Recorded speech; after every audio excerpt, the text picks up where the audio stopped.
ہی ہوگا تیرے میرے ساتھ۔ کچھ لوگوں کو موت میں تکلیف ہوتی ہے، کچھ کو تکلیف نہیں ہوتی، اکثریت کو تکلیف ہوتی ہے۔ اچھا پتہ کیوں یہ کیوں ہوتی ہے؟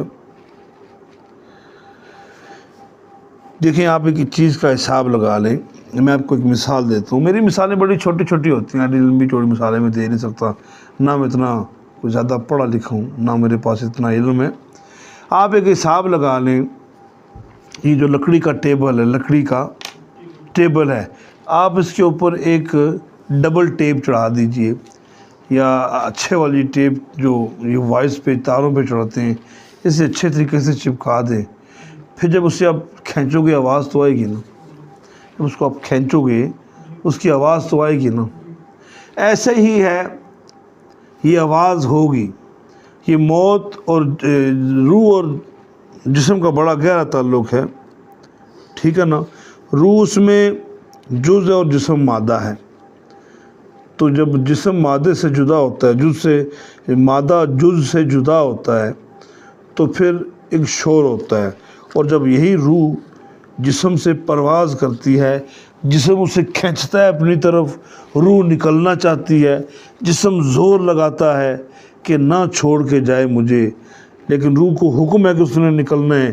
پھر یہ جو کشمکش ہوتی ہے، جو زور ہوتا ہے نا، اسے تکلیف ہوتی ہے، اسے تکلیف کہتے ہیں، اسے تکلیف کہتے ہیں۔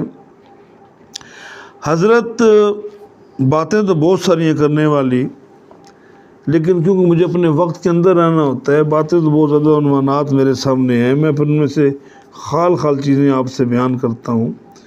تو یہ بات سمجھنا ضروری ہے کہ موت کے بعد ایک نیا جہان ہے، ایک نئی دنیا ہے، ایک نئی سرزمین ہے، تو ہمیں اس پر پہنچنا ہے، ہمیں جانا ہے وہاں پر۔ حضرت عمر بن العاص رضی اللہ تعالیٰ فرمایا کرتے تھے، اکثر دعا کیا کرتے تھے کہ یا اللہ ایسا ہو کہ آخری ویلہ ہو، بندے کی روح نکل رہی ہو تو بندے کو بتانا چاہیے کہ کیا محسوس کر رہا ہے۔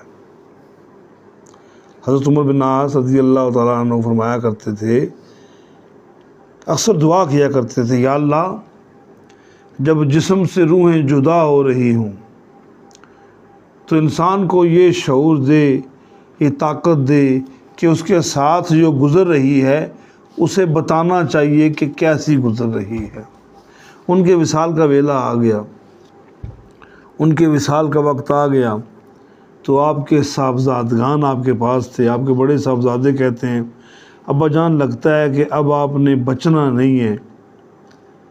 تو آپ دعا کیا کرتے تھے کہ یا اللہ اچھا ہو، عجب ہو کہ جب بندے کی روح پرواز کر رہی ہو تو ہوش باقی رہیں تو اسے بتانا چاہیے کہ وہ کیا محسوس کر رہا ہے۔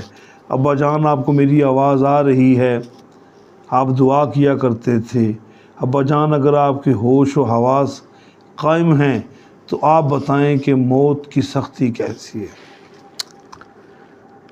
آپ نے فرمایا بیٹا ایسی ہے جیسے آسمان اور زمین آپس میں مل گئے ہیں، جیسے سوئی کے ناکے سے میری جان گزاری جا رہی ہے، جیسے ہزاروں کی تعداد میں تلواروں کی نوکیں میرے جسم میں بار بار چبوئی جا رہی ہے، تو موت کی سختی اتنی سخت ہے۔